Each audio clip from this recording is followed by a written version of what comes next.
Hello guys, তো welcome back my channel. তো অনেকদিন পর আমি ভিডিও ছাড়ছি, কারণ আমি একটা অফলাইন বিজনেস শুরু করেছি, যেটার পেছনে আমি টাইম দিচ্ছিলাম। ওটা শুরু হয়ে গেছে, এখনও আরেকটু জাস্ট খাটতে হবে। আর একটু আমার দাঁতে অপারেশন হয়েছিল, ওই জন্য জাস্ট কদিন কথা বলতে পারছিলাম না। তো সবই ঠিকঠাক আছে। তো ডেইলি ব্লগ তোমরা এখনও পাবে।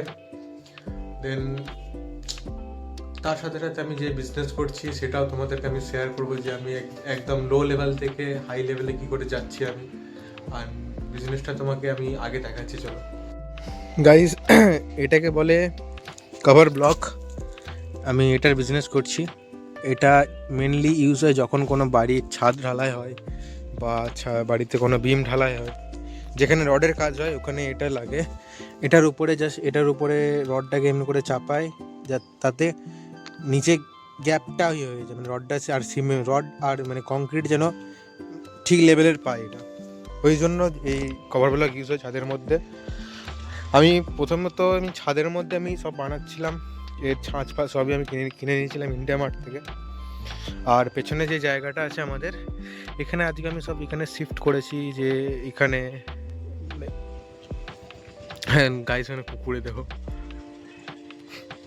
এই দেখো কুকুরে চলে এসছে এখানে। এই জায়গাটাকে আমি পরিষ্কার করেছি। আর আর ওইখানে আমি আরও সিমেন্ট দিয়ে ওটা চাতালের মতো করবো, যাতে কোনো সিমেন্টটা মাখানো যায়। নিচে আছে ছাঁচগুলো আছে, ছাঁচগুলোর মধ্যে বানিয়ে দুটো ড্রাম কিনে নিয়ে এসেছি। এটার মধ্যে গিয়ে মেনলি আমি এখানে জিনিস বানিয়ে দোকানে দোকানে সাপ্লাই দেবো। যেমন হার্ডওয়্যার দোকানে, বড় বড় হার্ডওয়্যার দোকান আছে আমাদের এখানে, প্রত্যেক দোকানের সাথে আমি কথা বলে দিয়েছি, সাপ্লাইও দিচ্ছি। আস্তে আস্তে এইসব দোকানে আমি সাপ্লাই দেবো। ব্যবসাটাকে তোমাদের সাথে আমি শেয়ার করবো আমার এই ব্লগের মাধ্যমে। আর তোমাদের যদি বিজনেসটার মধ্যে আরও যদি কোনো কিছু ইমপ্লিমেন্ট করা দরকার যদি হয়, তো আমাকে অবশ্যই কমেন্টে জানাবে, যে আমি এটার মধ্যে আরও কি ইমপ্লিমেন্ট করতে পারি। আর এটার জন্য আমি নিজস্ব ব্র্যান্ডও বানিয়ে নিয়েছি, একটা ট্রেড লাইসেন্সও বানিয়ে নিয়েছি এটার জন্য, বিজনেসটা করার জন্য। আর যদি কোনো খামতি লাগে যে বিজনেসের মধ্যে এটা করলে এটা বেটার হবে, এটা করলে ওটা বেটার হবে, তো আমাকে অবশ্যই কমেন্টের মধ্যে জানাবে। এটা টেক কেয়ার।